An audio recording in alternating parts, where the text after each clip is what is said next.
सभी फेसबुक प्रेमियों, यूट्यूब प्रेमियों को मेरा सादर प्रणाम। तो प्रभु का नाम लेते हुए हम जो हैं भगवान का ध्यान करेंगे।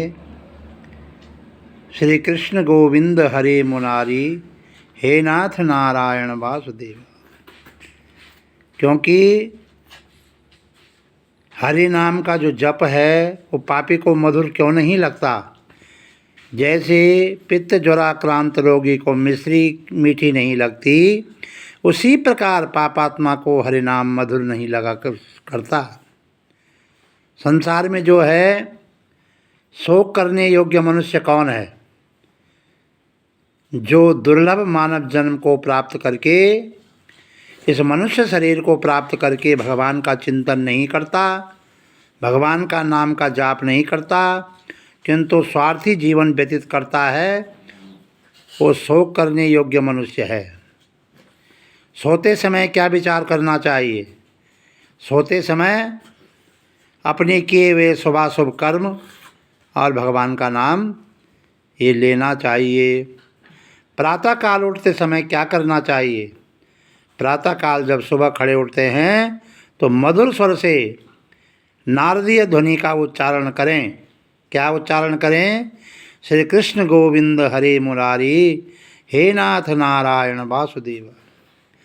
भगवान के नाम का जप कैसे किया जाता है? श्वासों से या नाड़ी के द्वारा। नामाक्षरों की मन में कल्पना करके अर्थ सहित उनका चिंतन करते हुए भगवान के नाम का जाप करें। और नामापराध कौन से हैं और वे कितने हैं?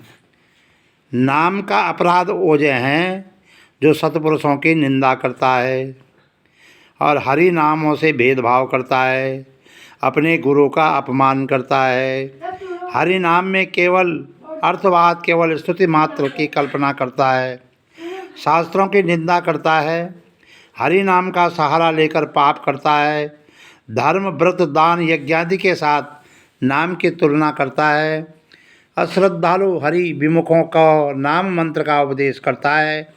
इसलिए भगवान के नाम का महात्म्य सुनकर भी उनसे प्रेम न करना, अहंता ममता तथा भोगादि विषयों में लगे रहना, ये सबसे बड़ा नामा अपराध है, सबसे बड़ा अपराध है।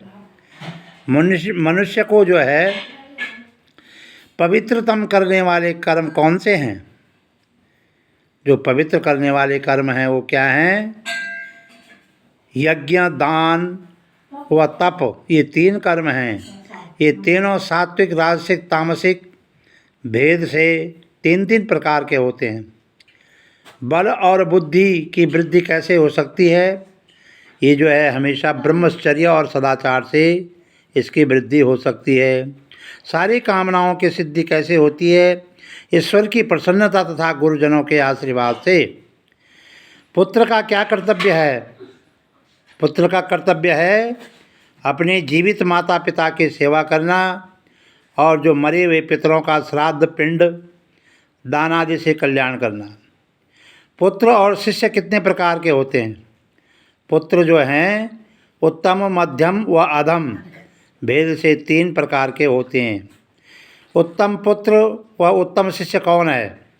उत्तम पुत्र वह है जो माता पिता के इशारे से कार्य करने वाला, वो उत्तम पुत्र है।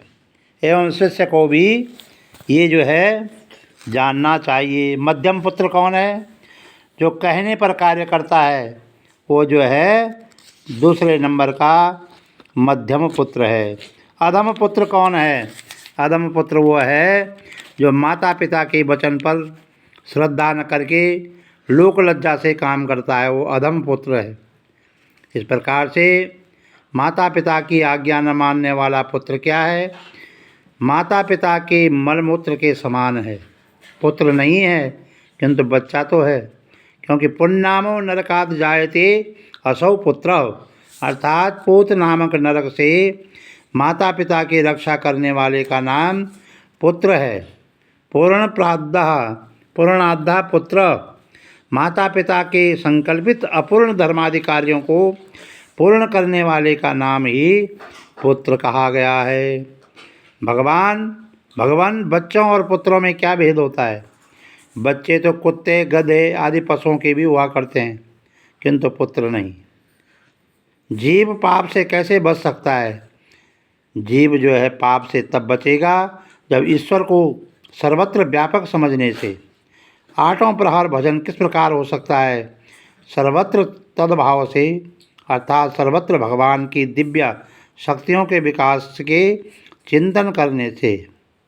इसलिए जो है हिंदू किसे कहते हैं?